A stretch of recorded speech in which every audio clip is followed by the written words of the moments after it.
Baik, Shalom, Bapak Sundoro, beserta Bapak Ibu, rekan-rekan mahasiswa yang saya kasihi di dalam Tuhan kita Yesus Kristus. Perkenalkan, nama saya Katie Louis dengan nomor indeks mahasiswa PS 2025-1145. Izinkan saya untuk memaparkan hasil pembelajaran saya untuk tugas akhir mata kuliah Teologi Tabernakel. Pembelajaran ini mengenai tabernakel dan kerajaan Allah dalam kitab Wahyu. Yang menjadi latar belakang adalah kita tahu bahwa tabernakel dalam Perjanjian Lama merupakan simbol kehadiran Allah di tengah umatnya. Nah, dalam kitab Wahyu, konsep ini mencapai penggenapan yang sempurna dalam kerajaan Allah. Studi ini bertujuan untuk memahami hubungan antara tabernakel yang ada dalam Perjanjian Lama dan kerajaan Allah yang dicatat di dalam kitab Wahyu serta relevansinya bagi gereja masa kini. Pokok bahasan dalam pembelajaran ini yang pertama adalah arti kata tabernakel, yang kedua adalah kebenaran teologis tabernakel dalam Perjanjian Lama, yang ketiga, kebenaran-kebenaran tentang tabernakel dalam kitab Wahyu berkaitan dengan kerajaan Allah. Yang keempat adalah relevansi dari kebenaran-kebenaran tersebut terhadap gereja masa kini. Dan yang terakhir adalah aplikasi dalam kehidupan gereja, pelayanan, dan pribadi. Kita masuk dalam pokok bahasan yang pertama, yaitu arti kata tabernakel. Kata tabernakel dapat kita lihat dalam Keluaran 25 ayat yang ke-8, dikatakan, "Dan mereka harus membuat tempat kudus bagiku, supaya aku akan diam di tengah-tengah mereka." Kata tabernakel berasal dari beberapa istilah penting dalam bahasa Ibrani, yaitu mikdas yang artinya tempat kudus, dan miskan yang artinya tempat tinggal atau tempat berdiam. Di mana kata diam itu akar katanya adalah syakan, yang artinya diam atau menetap. Ini menegaskan bahwa tabernakel adalah tempat Allah berdiam di tengah umatnya. Selain dua kata istilah itu dalam kata Ibrani, ada juga istilah tabernakel dari kata ohel moed yang artinya kemah pertemuan. Ini dapat kita baca dalam Keluaran 29 ayat 42. Artinya adalah tempat perjumpaan antara Allah dan manusia. Dari bahasa Latin, kata tabernakel diambil dari kata tabernaculum yang artinya tenda atau tempat tinggal sementara. Ini menunjukkan bahwa tabernakel bersifat sementara dan bergerak, di mana kita dapat lihat selama perjalanan bangsa Israel di padang gurun. Kita masuk dalam pembahasan yang kedua, yaitu kebenaran teologis tabernakel dalam Perjanjian Lama. Tabernakel bukanlah ide manusia. Tabernakel adalah inisiatif Allah sendiri, di mana dengan dibangunnya tabernakel, Allah ingin menunjukkan bahwa Allah tidak pernah meninggalkan umatnya.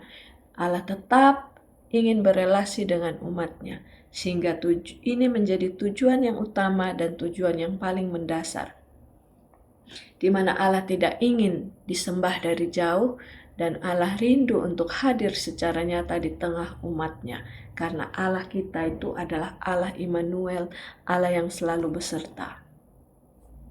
Yang kedua, tabernakel menyatakan kekudusan Allah. Setiap detail dalam tabernakel menunjukkan bahwa Allah itu kudus. Allah tidak bisa didekati dengan sembarangan.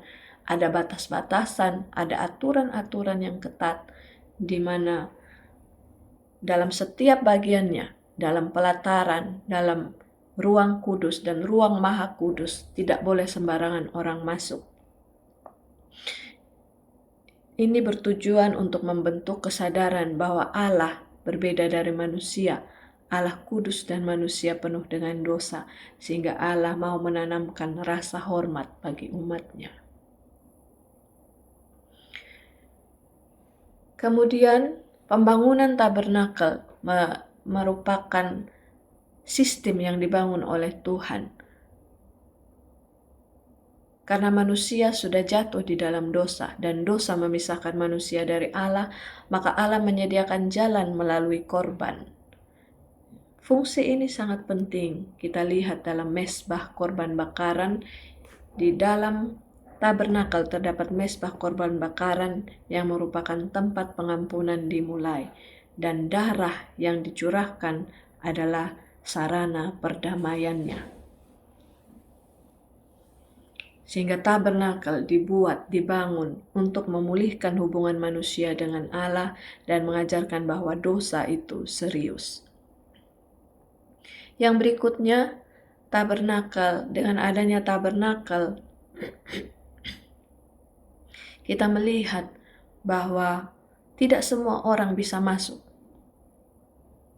dalam ruang kudus maupun ruang maha kudus, sehingga ini menunjukkan bahwa manusia tidak bisa menyelamatkan dirinya sendiri. Manusia membutuhkan mediator. Hal ini mengarah pada penggenapan dalam Yesus Kristus sebagai imam besar.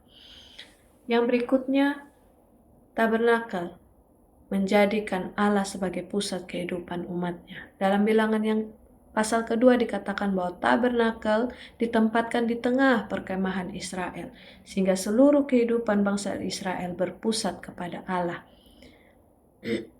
Yang keenam, tabernakel dibuat oleh Tuhan untuk mempersiapkan penggenapan kekal.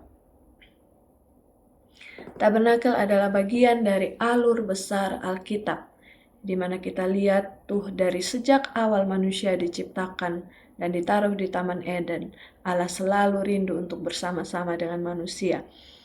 Kemudian di dalam tabernakel pun Allah hadir di tengah umatnya.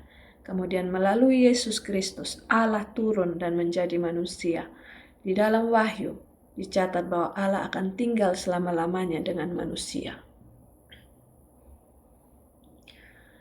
Kebenaran yang berikutnya, tabernakel menjadi bayangan dari rencana keselamatan Allah.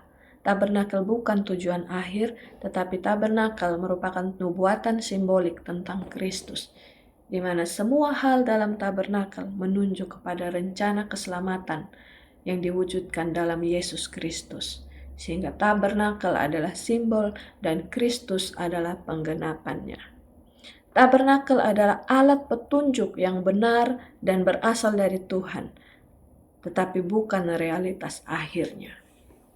Kita dapat lihat setiap bagiannya, contohnya pintu gerbang menunjuk kepada Yesus yang adalah jalan satu-satunya pada keselamatan. Bejana pembasuhan menunjuk kepada proses penyucian, di mana setiap kita manusia disucikan oleh Tuhan Yesus yang adalah firman, di mana firman-Nya yang mampu membawa setiap orang ke dalam pertobatan dan pembaharuan hidup. Mesbah korban bakaran menunjuk kepada salib Kristus, tempat darah Yesus dicurahkan, tempat pengampunan itu dimulai. Kemudian roti sajian menunjuk kepada Yesus yang adalah roti hidup, di mana Yesuslah yang mampu memelihara kehidupan setiap kita melalui firman-Nya. Kemudian kaki dian menunjuk kepada Yesus yang adalah terang dunia, di mana firman Tuhan menuntun setiap kita dalam kebenaran, karena tanpa terang manusia akan hidup dalam kegelapan. Mesbah dupa menunjukkan pada doa dan perantaraan, di mana doa orang-orang kudus naik seperti dupa dan Kristus menjadi perantara doa kita. Tabir menunjukkan tubuh Kristus. Di saat Tuhan Yesus mati di atas kayu salib, tabir bait suci terbelah dan akses itu terbuka untuk kita. Tabut perjanjian menunjuk kepada hadirat Allah, tempat kemuliaan Allah turun. Di dalam Kristus, Allah hadir sepenuhnya. Di dalam Yesus, berdiam secara jasmania seluruh kepenuhan kealahan, seperti yang tertulis dalam Kolose 2 ayat 9. Kita masuk dalam pokok bahasan yang ketiga, yaitu kebenaran tentang tabernakel atau bait suci yang terdapat dalam kitab Wahyu terkait dengan kerajaan Allah. Yang pertama, bait suci di dalam kitab Wahyu bukan sekedar simbol. Ketika Musa diperintahkan untuk membuat tabernakel, ia tidak mendesain sendiri, tetapi Allah memberi pola surgawi. Artinya, tabernakel di bumi itu adalah replika dari yang aslinya, bait suci yang asli yang ada di dalam kerajaan surga yang tertulis di dalam Wahyu. Di dalam kitab Wahyu, Yohanes tidak melihat simbol lagi, tetapi dia melihat realitas ilahi yang sebenarnya, di mana tabut perjanjian terlihat dan bait suci terbuka. Kita bisa baca dalam Wahyu 15 ayat yang kelima, aku melihat orang membuka bait suci. Artinya apa? Simbol kehadiran Allah yang nyata. Kemudian kebenaran yang kedua, bait suci adalah tempat hadirat Allah. Ya, sejak awal tujuan Allah menciptakan manusia itu adalah agar dia bisa tinggal diam bersama manusia.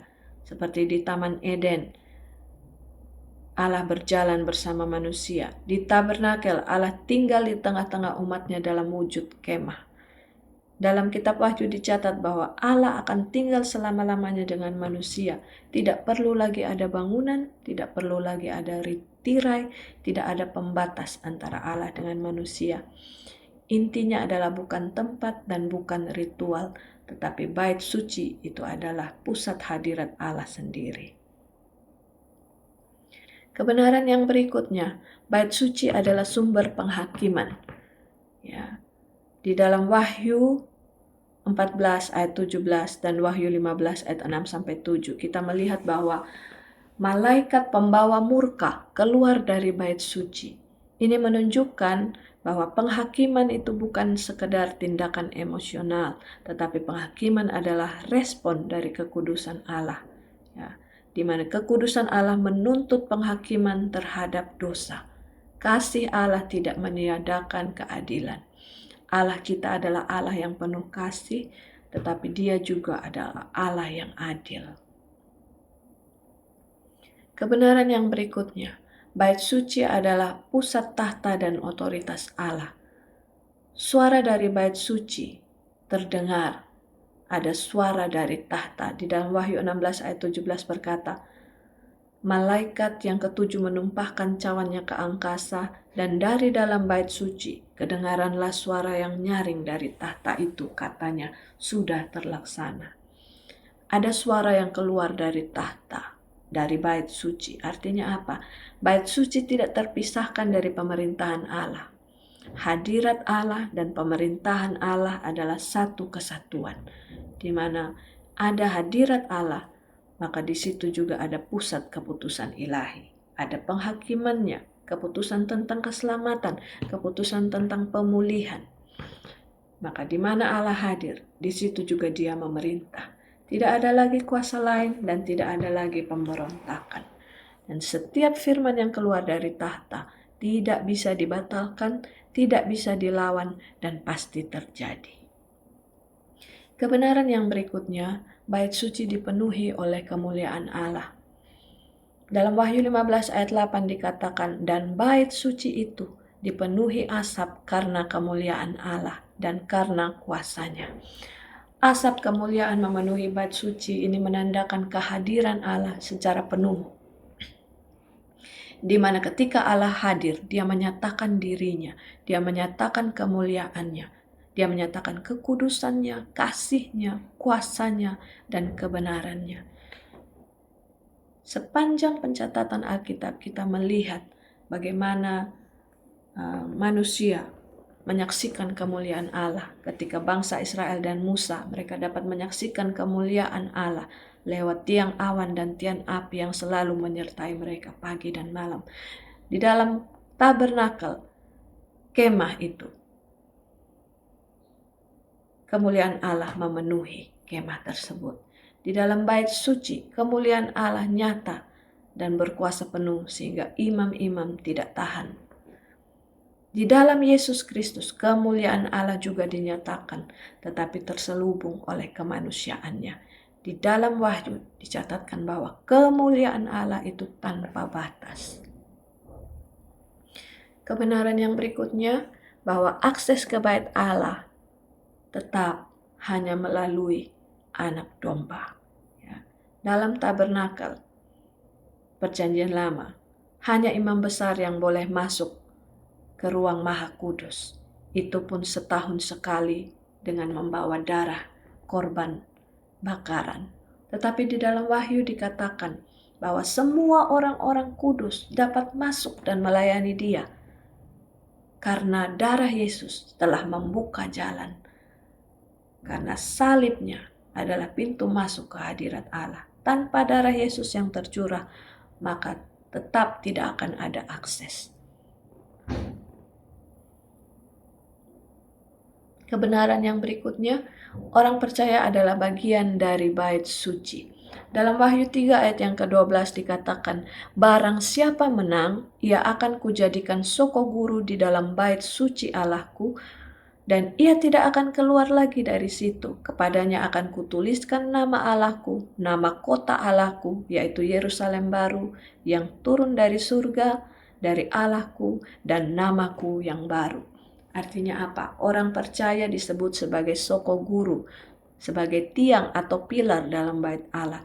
Dikatakan juga sebagai batu hidup dalam rumah rohani. Artinya orang percaya merupakan bagian yang permanen di dalam bait suci. Orang percaya menjadi milik Tuhan sepenuhnya dan memiliki identitas surgawi yang kekal, di mana Tuhan memberikan kepada kita nama Allah, nama kotanya, dan namanya yang baru. Artinya orang percaya memiliki tempat kekal dalam hadirat Allah. Kebenaran yang berikutnya, bait suci adalah tempat penyembahan kekal. Di dalam Wahyu dikatakan bahwa mereka berdiri di hadapan tahta Allah dan melayani Dia siang malam di bait sucinya. Di surga tidak ada henti-hentinya penyembahan kepada Allah, karena fokus utama adalah pada kemuliaan Allah. Ini menunjukkan bahwa tujuan hidup orang percaya adalah menyembah Allah. Sehingga penyembahan adalah inti dari eksistensi manusia, dan melayani Tuhan artinya hidup terus di dalam hadirat-Nya. Kebenaran yang berikutnya, sebagai puncaknya, Allah sendiri yang menjadi bait suci. Di dalam Wahyu 21 ayat yang ke-22 dikatakan, dan aku tidak melihat bait suci di dalamnya, sebab Allah Tuhan yang Maha Kuasa adalah bait sucinya. Demikian juga anak domba itu. Jadi di dalam Wahyu ditulis bahwa tidak ada lagi bangunan bait suci, tidak perlu bangunan khusus untuk menyembah Allah. Sistem ibadah yang lama sudah selesai karena Allah sendiri menjadi tempat hadirat-Nya. Tidak ada lagi pemisah antara Allah dan manusia. Kehadiran Allah tidak dibatasi oleh tempat. Seluruh kota dalam Yerusalem baru dipenuhi oleh kemuliaan Allah, dan manusia hidup di dalam hadirat Allah secara penuh. Inilah adalah klimaks dari seluruh sejarah penebusan. Kita masuk dalam pokok pembahasan yang berikutnya, yaitu relevansi dari kebenaran-kebenaran tersebut terhadap gereja masa kini. Relevansi yang pertama, gereja harus kembali menjadi tempat hadirat Allah dan bukan sebagai tempat yang sekedar melakukan aktivitas. Banyak gereja hari-hari ini lebih berfokus pada program, lebih fokus pada musik, pada sistem dan event, tetapi mereka kehilangan hadirat Tuhan. Padahal di dalam kitab Wahyu dikatakan bahwa bait suci itu adalah pusat hadirat Allah dan bukan aktivitas. Sehingga ibadah tanpa hadirat sama dengan ibadah yang kosong, ibadah yang tidak mengalami perjumpaan pribadi dengan Tuhan, tidak mengalami perubahan hati dan hidup, dan melayani tanpa urapan. Pelayanan tanpa Tuhan sama dengan hanya menjalankan organisasi. Relevansi yang kedua, gereja harus hidup dalam kekudusan bukan kompromi. Banyak gereja mulai toleran terhadap dosa, Tidak ada lagi teguran, tidak ada lagi pertobatan, dan gereja mulai menyesuaikan diri dengan dunia, di mana standar-standar dunia dipakai, nilai-nilai dunia menggantikan nilai-nilai firman Tuhan. Tetapi di dalam Wahyu dikatakan, bait suci itu adalah sumber penghakiman, karena Allah kudus dan Allah menuntut kekudusan dari umatnya. Sehingga gereja yang tidak kudus akan kehilangan otoritas rohani, di mana doanya tidak berkuasa dan pelayanannya tidak berdampak, sehingga hadirat Tuhan itu tidak pernah tinggal dalam kompromi. Relevansi yang berikutnya, gereja harus berpusat pada Kristus dan bukan pada manusia. Gereja saat ini menghadapi bahaya-bahaya yang sangat besar, di mana ketika mereka mengidolakan pemimpin yang sebenarnya hanyalah alat Tuhan. Mereka lebih fokus pada figur, kepada WL, kepada pemusik, kepada pengkhotbah, dibandingkan berfokus kepada Kristus. Sehingga apa? Tanpa Kristus, maka gereja kehilangan makna dan hadirat Tuhan. Tanpa Kristus, gereja rentan jatuh dalam skandal, dan gereja menjadi manusia sentris. Di dalam Wahyu dikatakan bahwa anak domba adalah pusat segala sesuatu. Maka semua pelayanan harus berpusat kepada Yesus. Relevansi yang berikutnya, gereja adalah bait Allah dan bukan gedung. Banyak orang masih berpikir bahwa gereja itu adalah bangunan, bahwa gereja itu adalah tempat ibadah pada hari Minggu. Tetapi di dalam Wahyu dikatakan, kita orang percaya adalah bagian dari bait Allah itu, dan Allah tinggal di dalam umatnya. Sehingga ketika kita salah memahami apa itu gereja, maka imannya kita itu hanya sebagai ritual semata. Kita datang, bernyanyi, mendengarkan khotbah, kemudian pulang dan selesai. Tidak ada perubahan hidup, tidak ada kehidupan rohani sehari-hari. Sehingga ketika kita salah mengartikan apa itu gereja, maka kita hanya merasa dekat kepada Tuhan ketika kita ada di dalam gedung gereja. Dan kita hanya menjaga kelakuan kita ketika kita hanya ada di dalam gedung gereja. Oleh sebab itu penting untuk kita mengerti bahwa identitas kita sebagai bait Allah itu lebih utama daripada lokasi, daripada bangunan gereja. Dan gereja yang sesungguhnya tidak terbatas pada tempat. Relevansi yang berikutnya, gereja harus hidup dalam penyembahan sejati. Banyak orang yang menganggap bahwa penyembahan itu hanyalah pujian dan musik, dan mereka berfokus kepada lagu. Padahal sebenarnya Tuhan melihat respon hati kita.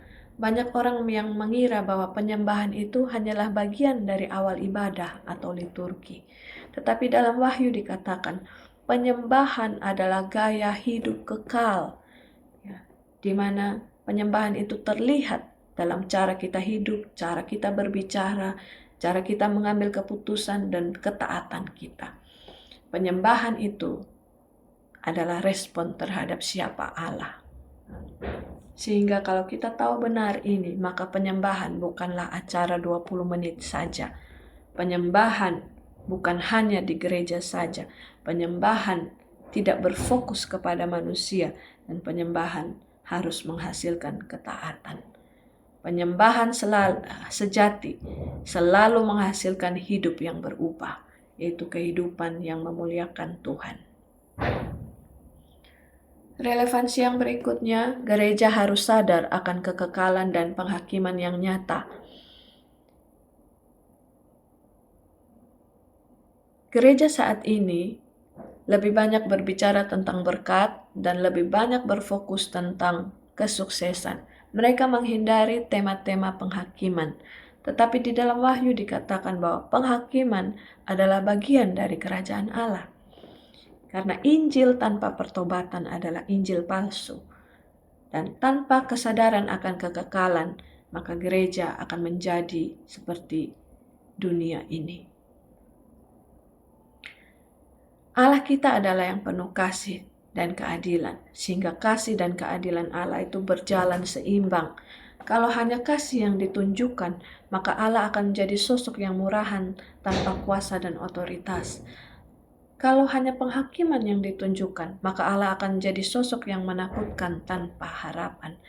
Jadi ketika gereja sadar bahwa hidup akan dipertanggungjawabkan, bahwa ada kehidupan kekal dan ada kematian kekal, maka gereja akan menjalani hidup dengan lebih serius, dengan lebih hati-hati, dan lebih mengejar kekudusan. Kita masuk dalam pokok pembahasan berikutnya, yaitu aplikasi dalam kehidupan gereja, pelayanan, dan pribadi. Jadi jika kebenaran tabernakel di dalam Wahyu diterapkan, maka gereja akan menjadi tempat hadirat Tuhan. Gereja akan menjadi komunitas yang kudus, dan gereja akan menjadi pusat penyembahan sejati dan komunitas yang Kristus sentris. Ketika gereja menjadi tempat hadirat Tuhan, maka ibadah itu tidak hanya terstruktur rapi, tetapi harus memberi ruang bagi hadirat Tuhan. Ketika gereja menjadi tempat hadirat Tuhan, maka tidak terburu-buru di dalam liturgi, tetapi terus memberikan ruang bagi Roh Kudus untuk bekerja, dan doa dan penyembahan menjadi pusat dan bukan tambahan. Ketika gereja menjadi komunitas kudus, maka gereja tidak akan kompromi dengan dosa. Akan ada disiplin-disiplin rohani yang sehat, akan ada penggembalaan yang nyata dan bukan formalitas, dan pemimpin-pemimpinnya hidup sebagai teladan dan bukan hanya sebagai pengajar. Ketika gereja menjadi pusat penyembahan sejati dan mengutamakan Kristus, maka penyembahannya selalu meninggikan Kristus dan bukan manusia. Jemaat tidak hanya berkumpul tetapi mengalami Tuhan bersama. Relasi antar jemaat membawa orang lebih dekat kepada Tuhan, dan fokus mereka bukan hanya pada pertumbuhan jumlah tetapi pertumbuhan rohani, dan selalu mengajarkan jemaat tentang hidup kekal.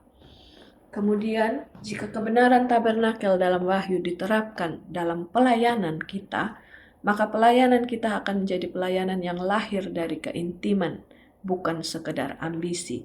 Sehingga pelayanan adalah respon kita, bukan kita mengejar performa ataupun nama baik. Kemudian pelayanan kita akan menjadi penuh kuasa karena mengutamakan kekudusan dan integritas lebih penting daripada karunia-karunia. Kemudian pelayanan kita akan menjadi pelayanan yang suci, yang kudus, karena memuliakan Yesus, bukan untuk mencari pengakuan manusia. Dan kita tidak akan pilih-pilih pelayanan, sebab segala sesuatunya dilakukan dengan hati yang menyembah. Kemudian poin yang ketiga, apabila kebenaran tabernakel dalam Wahyu diterapkan dalam pribadi kita, maka pribadi kita akan menjadi bait Allah yang hidup. Apa yang kita lakukan mempengaruhi bagaimana orang melihat Tuhan di dalam hidup kita. Sehingga kita harus menjaga pikiran kita, perkataan kita, dan perbuatan kita, serta menghindari dosa yang mencemari hidup. Kita akan menjadi pribadi yang intim dengan Tuhan. Kita punya waktu pribadi dengan Tuhan setiap hari. Kita akan menjadi pribadi yang siap untuk kekekalan. Fokus pada hal-hal yang kekal, memprioritaskan Tuhan di atas segala-galanya, dan menginvestasikan hidup ini untuk hal rohani. Baik. Sekian pemaparan tentang pembelajaran dari saya. Terima kasih, Tuhan Yesus memberkati kita semua. Shalom.